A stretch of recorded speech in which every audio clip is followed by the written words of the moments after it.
Baik, bismillahirrahmanirrahim. Assalamualaikum warahmatullahi wabarakatuh.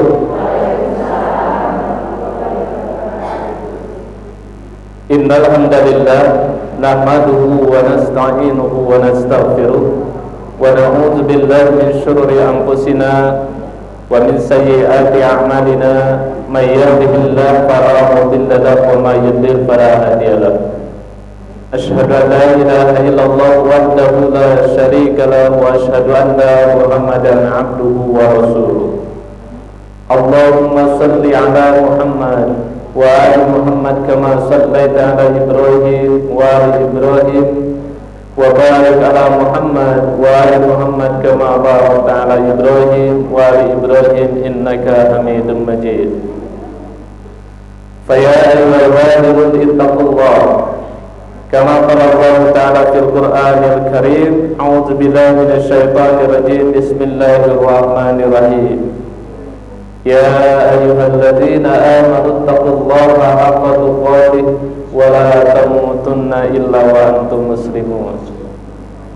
Wahai orang-orang yang beriman, bertakwalah kepada Allah dengan takwa yang sebenar-benarnya, dan janganlah kalian meninggal kecuali dalam keadaan Islam. Saya tekankan ya di kalimat terakhir, wala tamutunna illa wa antum muslimun.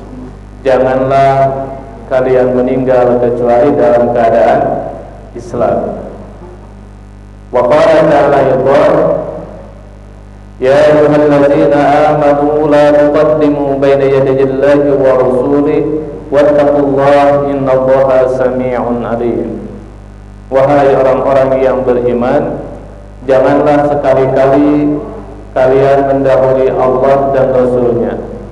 Bertakwalah kepada Allah, karena sungguhnya Allah Maha mendengar lagi Maha mengetahui. Baik Bapak Ibu, saudara-saudara yang dirahmati Allah Subhanahu wa taala, mengapa tadi saya mengawali dengan penekanan janganlah kalian meninggal kecuali dalam keadaan Islam? Ini kita hadir yang insya Allah di tempat mudah-mudahan selalu dimuliakan oleh Allah, diridhoi oleh Allah Subhanahu wa taala. Tiada lain sebagai satu cara kita agar kita ini pas kembali kepada Allah, status kita ini masih sebagai Muslim, masih sebagai Islam. Karena tidak ada, saya kira, satu kebahagiaan ketika kita berjumpa dengan Allah terkecuali kita mendapatkan janji-janji Allah, dan janji-janji Allah itu hanya akan diperoleh oleh mereka yang beragama Islam, Muslim. Kalau mukmin itu terlalu tinggi, Bu. Jadi kalau mukmin itu terlalu tinggi. Kalau Muslim itu insya Allah mudah-mudahan kita ini termasuk Muslim, minimal KTP-nya Islam gitu ya. Kenapa demikian? Ada di zaman Rasulullah SAW, sahabat itu yang beliau melihat ada sosok sahabat yang luar biasa baiknya, luar biasa ibadahnya, pokoknya luar biasa keagamaannya.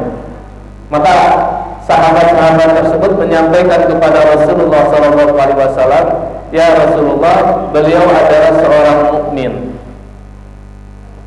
Mendengar pernyataan seperti itu, Rasulullah SAW menanggapi, beliau bukan seorang mukmin, tapi beliau seorang Muslim. Mengapa? Karena ternyata mukmin itu sangat berat sekali. Jadi orang sudah sebaik itu saja masih dikatakan Muslim, tidak sampai mukmin. Nah, apalagi kita. Nah, kita ini misalkan begini saja ya, ngaji kita pada kesempatan ini, saya akan awali dari sebuah permasalahan yang dialami oleh bapak-bapak, sumbernya dari ibu-ibu. Jadi permasalahan ini diawali dari dari awalnya dari ibu-ibu, hanya kebetulan yang mengalaminya bapak-bapak. ada memang satu riwayat di dalam riwayat hadis Nabi Shallallahu Alaihi Wasallam, afdalus shadaqati ala ahlihi, bahwa sedekah yang paling utama itu ternyata kepada keluarganya. Nah, ini kebetulan yang menerima hadis ini orang-orang Arab, ibu-ibu orang Arab, bukan ibu-ibu orang Karangploso ya, bukan ibu-ibu apalagi perumahan ini, bukan. Karena kebetulan orang Arab, akhirnya si bapak ini dikuasai, dimonopoli, ya dikuasai.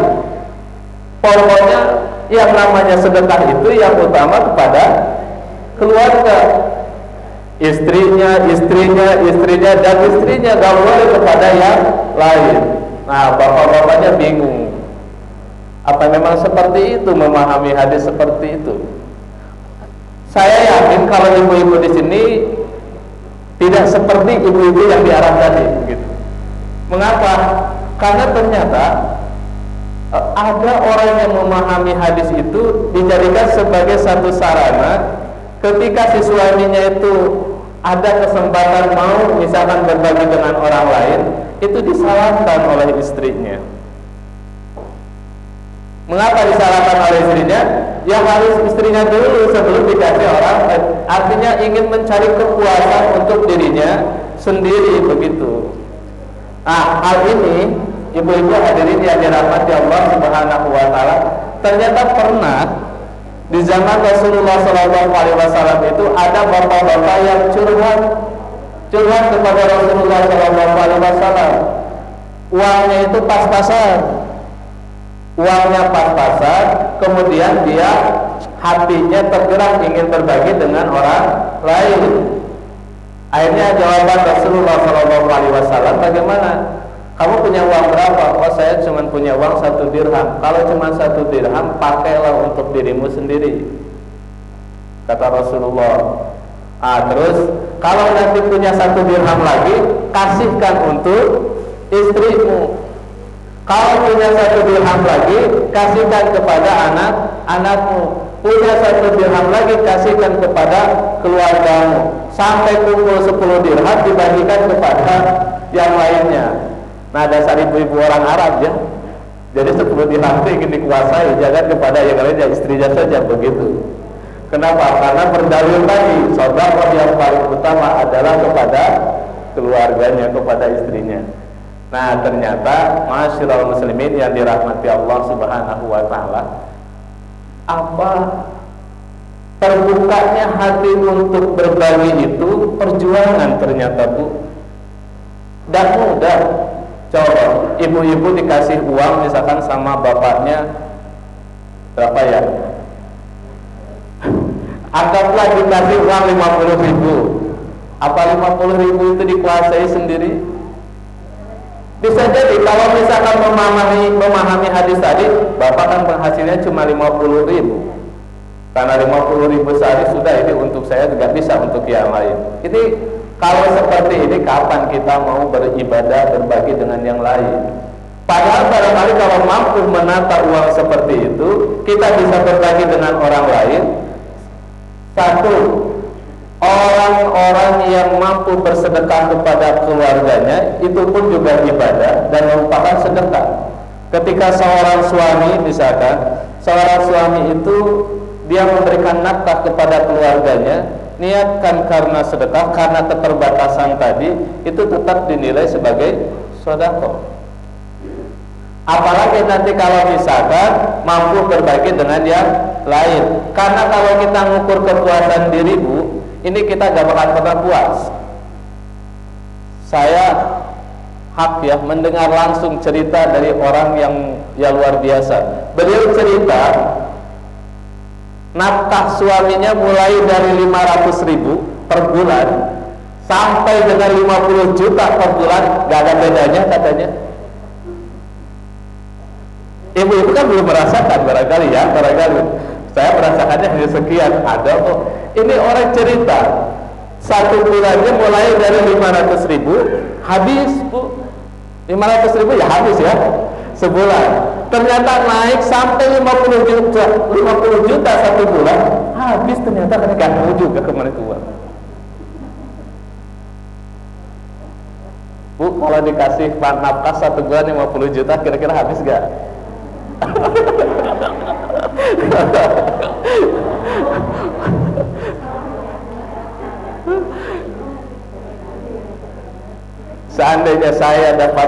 Seandainya mungkin kata ibu-ibu, seandainya saya dapat nafkah 1 bulan 50 juta, saya akan langsung cepat bangunkan semuanya untuk tempat ini. Luar biasa. Itu menunjukkan apa? Ternyata sekali lagi, kepuasan itu gak akan pernah, kepuasan terhadap harta, kepuasan terhadap apa yang kita miliki, itu selamanya gak bakalan pernah puas. Makanya dunia itu semakin kita cari, semakin kita kejar, terus kita kejar, maka selamanya kita tidak akan pernah puas berapapun itu. Ini benar cerita dari orang yang betul-betul beliau mengalami betul. Jadi diberi nafkah oleh suaminya mulai dari 500.000 sampai 50 juta per bulan, bahkan bisa jadi lebih dengan kekayaannya itu. Ternyata kata dia sama saja, gak ada sisanya, habis. Nah, oleh sebab itu disinilah kita melihat satu firman Allah Subhanahu wa Ta'ala untuk menggugah hati kita semua. Tepatnya di dalam surat An-Nisa ayat yang ke-95, di mana firman Allah, a'udzubillahi minasyaitonirrajim, bismillahirrahmanirrahim, la yastawil qa'iduna minal mu'minina ghairu urid darari wal mujahiduna fi sabilillahi bi amwalihim wa anfusihim faddalallahu al-mujahidina bi amwalihim wa anfusihim 'alal qa'idina darajah wa kullu wa'adallahu al-husna wa faddalallahu al-mujahidina 'alal qa'idina ajran 'azima. Sampai 3 kali ya, 3 kalimat ini diulang-ulang bagaimana Allah memberikan keutamaan atau menganggap lebih utama bagi orang-orang yang berjihad dengan orang-orang yang duduk. Duduk bukan berarti duduk begini, Bu ya. Kita duduk di sini juga berjihad loh, Bu. Insya Allah yang hadir di sini mudah-mudahan dicatat oleh Allah, siapapun dia yang hadir di sini semuanya berjihad di jalan Allah.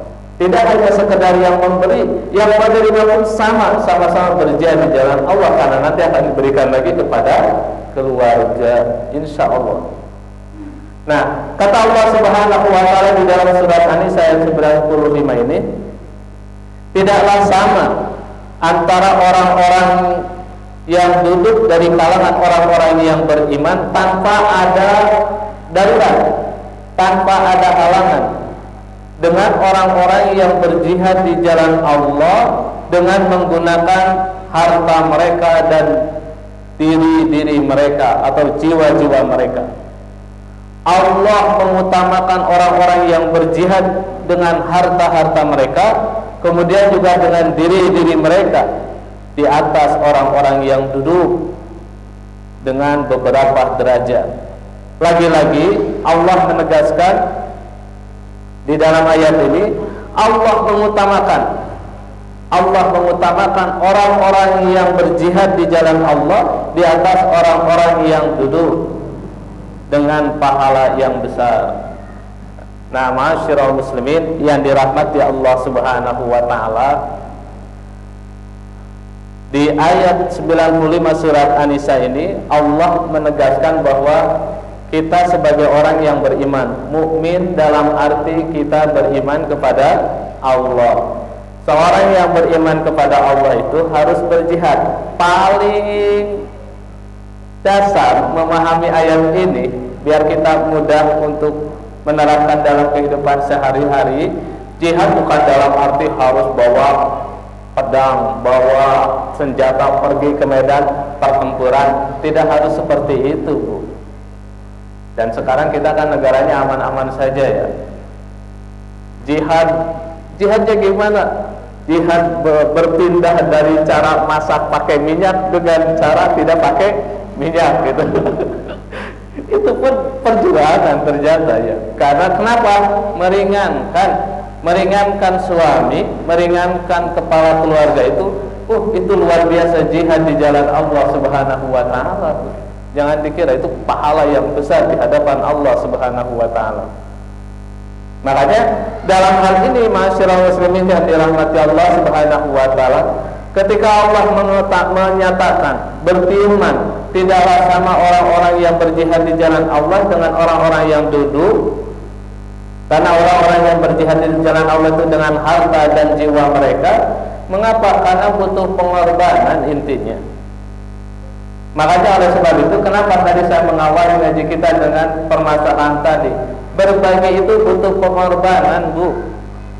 Tidak mudah berbagi itu. Boleh jadi kita ketika mendapat uang dari suami sudah dikuasai secara keseluruhan.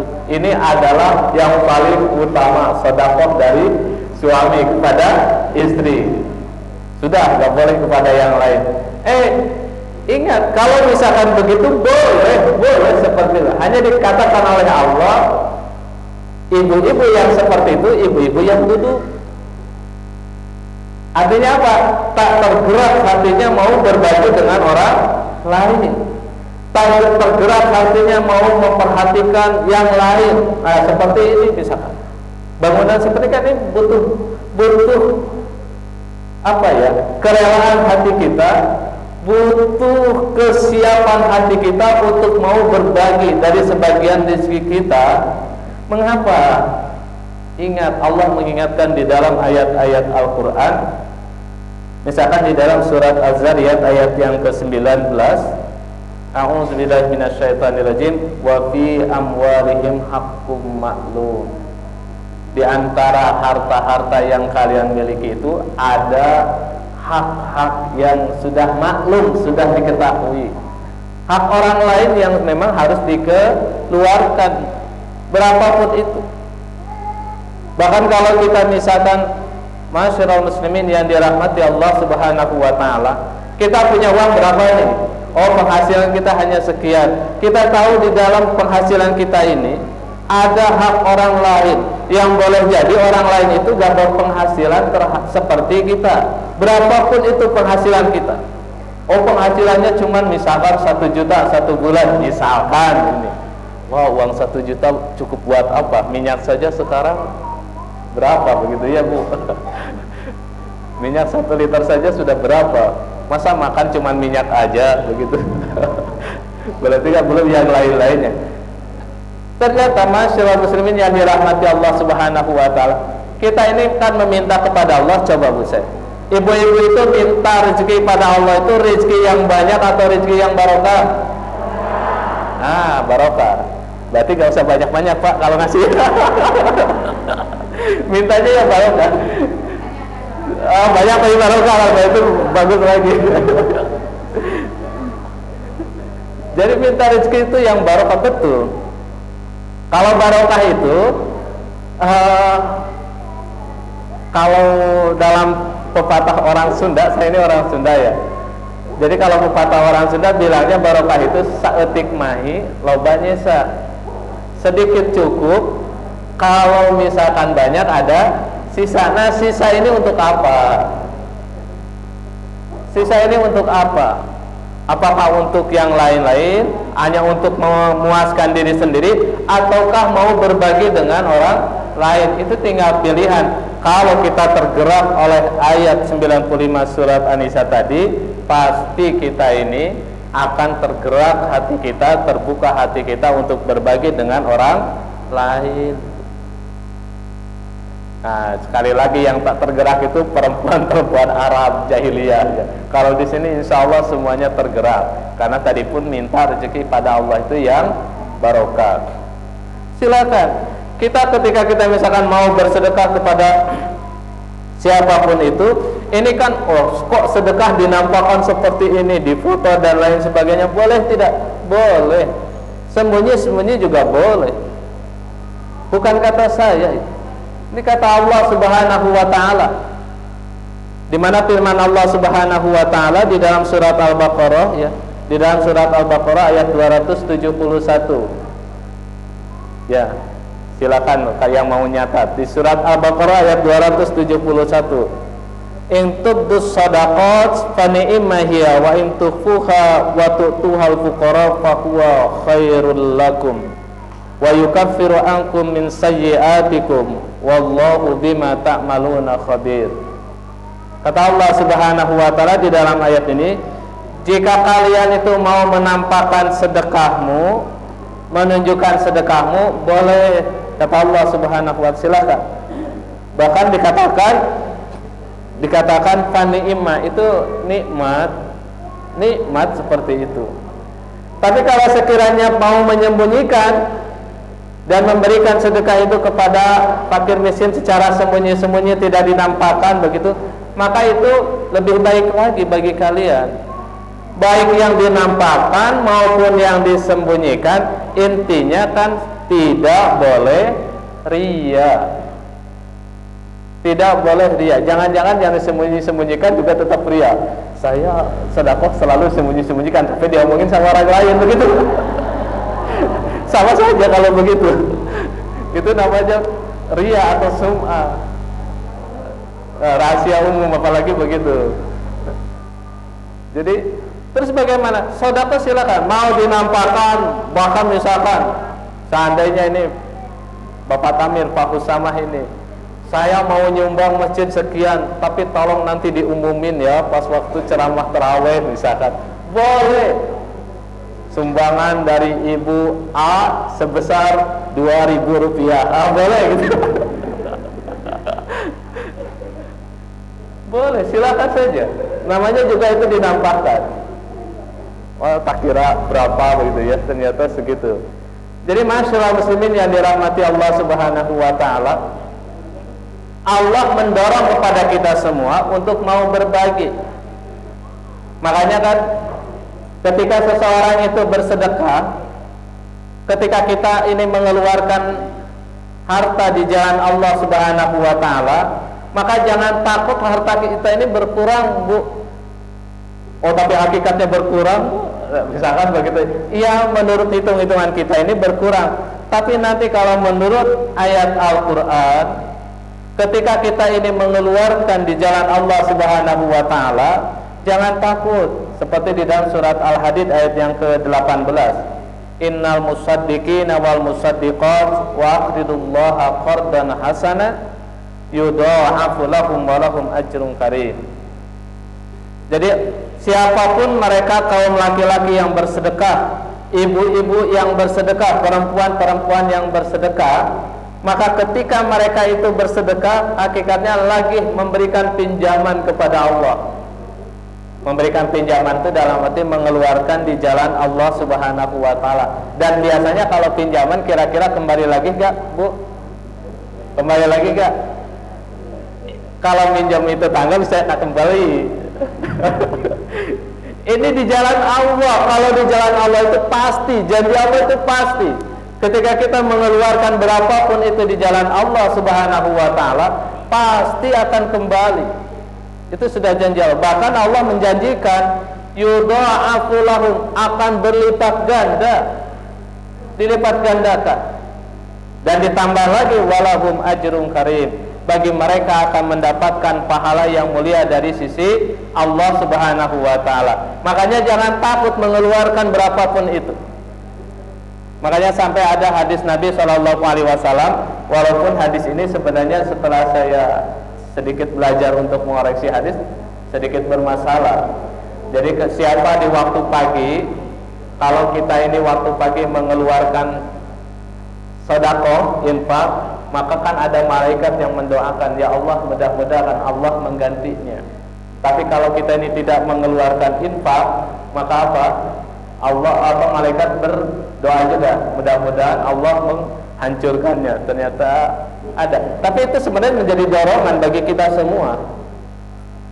Dorongan apa? Untuk senantiasa mau berbagi.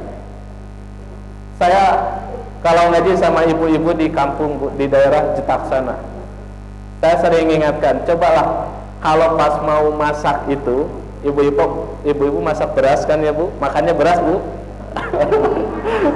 Nasi, ya sebelum jadi nasi beras kan, Bu, ya? Nah, saya kalau di sini makannya beras semua.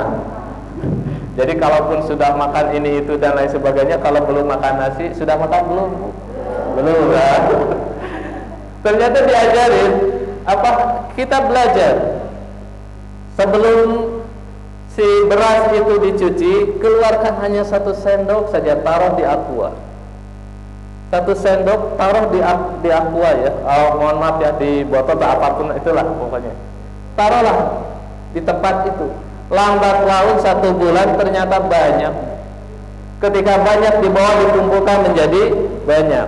Makanya nanti orang siapapun dia dengan cara seperti itu, kita ini masih bisa berbagi dengan orang lain. Tidak harus menunggu kaya raya dulu. Wah, nanti saja saya itu kalau kaya, kalau sudah dikasih 1 bulan 50 juta oleh suami baru saya mau berbagi. Lama kalau nunggu seperti itu.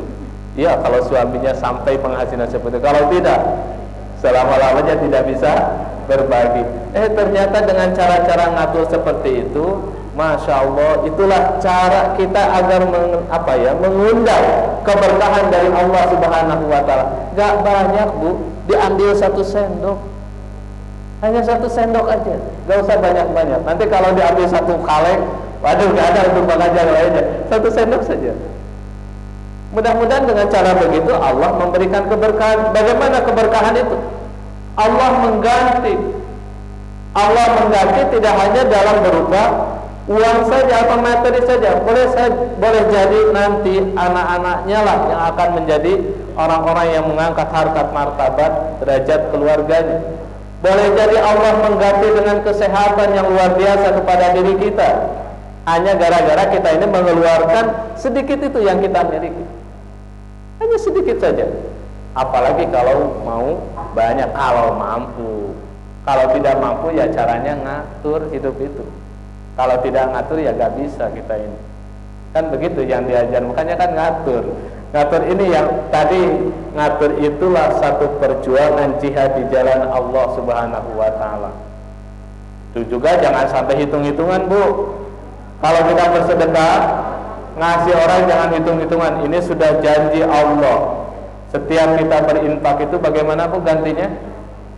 Allah akan mengganti menjadi 7 cabang. Setiap cabang ada 100 lagi, menjadi 700 kali. Wah, kalau saya ngeluarkan 1000, pasti digantinya jadi 700.000. Ditunggu terus. Loh, kok gak adil-adil? Atau di dalam hadis Nabi SAW, kalau kita mengeluarkan 1, digantinya menjadi 10. Ibu-ibu mengeluarkan 1 liter minyak, ditunggu saja. Kelamaan kalau seperti itu. Allah mengganti itu dengan cara yang berbeda. Boleh jadi, dan yakin bukan boleh jadi, pasti Allah itu akan mengganti dengan sesuatu yang lebih baik. Bukan hanya sekedar dalam bentuk materi, tapi sesuatu yang lebih baik lagi. Makanya disitulah pentingnya kita berjihad di jalan Allah Subhanahu wa Ta'ala. Masyarul muslimin yang dirahmati Allah Subhanahu wa Ta'ala. Nah, apalagi tadi disampaikan oleh Bu Antas ya, kita ini lagi membutuhkan dana yang cukup banyak. Ini baik. Tak mungkin tempat seperti ini jadi tempat maksiat, tidak mungkin. Tak mungkin tempat seperti ini menjadi tempat-tempat di sana terjadinya perbuatan dosa. Rasa-rasanya tidak mungkin. Tempat seperti ini pasti akan mendatangkan karunia Allah, ridho Allah, maghfirah dari Allah Subhanahu wa Ta'ala. Ini tempat yang baik saja. Kita ini dirangsang bagaimana mau untuk berbagi, mengeluarkan sebagian rezeki kita pada hal yang baik ini. Bahkan untuk hal yang tidak baik sekalipun, Bu, bagaimana kalau kita bersedekah kepada orang yang tidak baik, bersedekah kepada orang yang tidak pas, yang dikasih itu gak pas begitu. Misalkan ibu-ibu ini lagi menggelar baksos, ternyata pas baksos itu kebetulan yang dikasih itu malah orang yang paling kaya. Gimana? Ini yang salah siapa begitu? Panitianya atau siapa? Jangan takut. Ada satu kasus di dalam riwayat hadis Bukhari, di mana ada sahabat Nabi Shallallahu Alaihi Wasallam. Di sini dikatakan ya, ada seseorang yang berjanji ketika dia itu menyampaikan kepada sahabat-sahabat yang lain, dan ini terdengar oleh Rasulullah SAW, dan itu benar-benar terjadi di zaman Rasulullah SAW. Sampai Rasulullah SAW pun menceritakan kepada sahabat-sahabat yang lain. Apa peristiwa itu? Di dalam riwayat ini kata Rasulullah SAW, qala rajulun la atasaddaqanna bi sadaqatin fa kharaja bi sadaqatihi fa wada'a fi yadi syarib fa asbahu yatahaddatsuna tasaddaqa ala syarib fa qala Allahumma lakal hamdu. Ada seseorang, dalam riwayat yang cukup panjang sebenarnya, saya potong. Seseorang ini berjanji, saya akan bersedekah, tiap malam bersedekah keliling. Ternyata satu malam, Bu, dia pergi keluar bawa sedekah, bawa uang banyak, begitu, bukan hanya sekedar itu uang banyak. Lalu apa yang disedekahkan? Uang yang tadi itu dia sedekahkan, ternyata yang menerima itu seorang saring pencuri. Dan orang-orang warga kampung di Arab, biasa di Arab ramai begitu ya, kalau ada kejadian aneh ramai. Jadi dikatakan di dalam riwayat ini, ramai orang itu bercerita, si Pak ini tadi malam itu dia bersedekah, tapi sedekahnya kepada pencuri.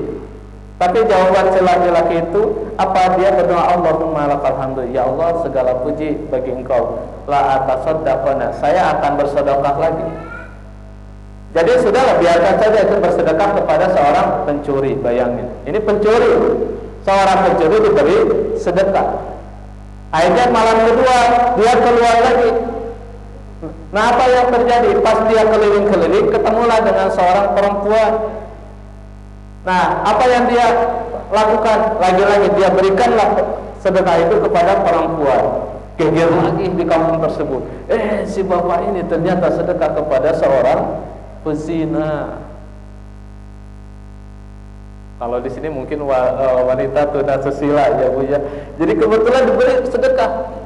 Geger lagi si bapak itu ketika mendengar omongan dari luar itu, dia gak marah dan gak, kalau begitu saya gak bakalan sedekah. Enggak, dia lagi-lagi mengatakan, Allahumma lakal hamdu, ya Allah segala puji bagi Engkau, la atasaddaqana, saya akan bersedekah lagi. Dan betul, malam ketiga dia bersedekah lagi.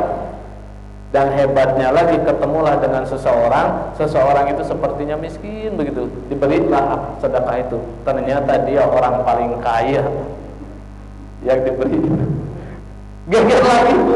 Geger lagi dikatakan di dalam riwayat ini, lagi-lagi sahabat itu mengatakan, Allahumma lakal hamdu, ya Allah segala puji bagi Engkau, saya memberikan sedekah kepada pencuri, saya bersedekah kepada pezina, dan saya bersedekah kepada orang kaya.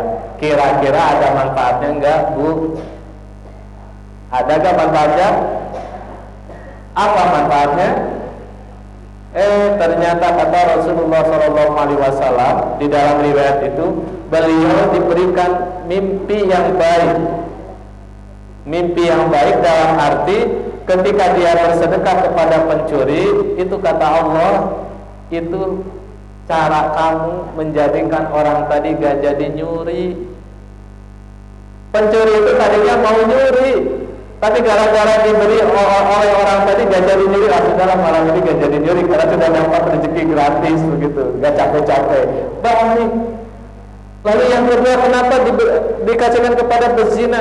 Ternyata pezina itu malam tadi dia pensiun juga, gak jadi untuk berzina lagi gara-gara apa? Diberi oleh orang tadi. Lalu bagaimana dengan memberi kepada orang kaya? Ternyata ketika memberi kepada orang kaya itu satu tamparan kepada orang kaya tadi. Orang harusnya memberi, ini malah menerima. Maksudnya begitu, pelajaran yang berharga bagi orang kaya. Nah, makanya masyaallah muslimin yang dirahmati Allah Subhanahu wa taala, apalagi untuk kesempatan seperti ini, kumpulkan saja. Kita kan bisa ngatur. Kalau beras ambil 1 sendok, kalau dikasih uang sehari 50.000, kita nyimpan 5.000 saja untuk kepentingan masjid ini. Ini luar biasa. Apalagi kalau 50 juta ya Bu ya. Kalau 50 juta tambah lagi besar begitu cepat. Jadi apa yang didambakan oleh Bapak Takmir, Bapak pimpinan ranting, seluruh warga di sini agar ini bisa cepat selesai, insya Allah akan segera terwujud. Lagi-lagi itu jihad di jalan Allah, perjuangan di jalan Allah agar kita mau berbagi di jalan Allah Subhanahu wa taala. Dan satu yang pasti lagi, orang-orang yang mau berjihad di jalan Allah itu ajron azima. Mereka akan mendapatkan pahala yang besar di sisi Allah Subhanahu wa taala. Bapak Ibu hadirin yang dirahmati Allah Subhanahu wa taala, saya kira gak usah lama-lama lah karena sudah tadi nunggu-nunggu kapan nih dibagi, kapan dibagi. Mudah-mudahan sedikit yang dapat kami sampaikan, mudah-mudahan bisa menjadi bekal manfaat khusus bagi saya sendiri, umumnya bagi Bapak Ibu semuanya. Kurang lebihnya saya mohon maaf. Wallahu a'lam bishawab. Saya akhiri billahi bismillah. Assalamualaikum warahmatullahi wabarakatuh.